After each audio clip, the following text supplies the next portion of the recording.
যেই পরিমাণ আল্লাহ পাক মাগফিরাত দেন বলে হাদিসের মধ্যে বর্ণিত পাওয়া যায়, তাতে এই রাতটাকে আসলে মাগফিরাতের রজনী, ক্ষমার রজনী বলা যায়।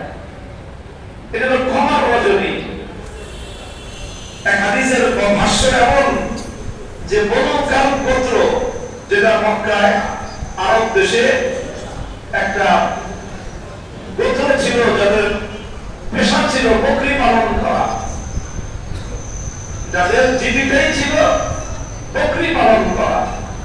তো কোন গোত্রের যদি পেশা হয় বকরি পালন করা, ছাগল পালন করা, তাহলে সেখানে কি পরিমাণ ছাগল থাকতে পারে? এমনিতেই তো গ্রামগঞ্জে যারা গৃহস্থ, তাদের এক একজনের বাড়িতে দু চারটা ছাগলের মেয়ে থাকে। আর কারো যদি পেশাই হয় বকরি পালন করা, তাহলে সেই বাড়িতে কমপক্ষে 200-400 ছাগল তো থাকবে। আর কেউ যদি একটু বড় মাপের বড় অ্যামাউন্টে যদি মানে খামার করে থাকে, তাহলে তো তার 1000-এর বেশি ছাগল থাকবে।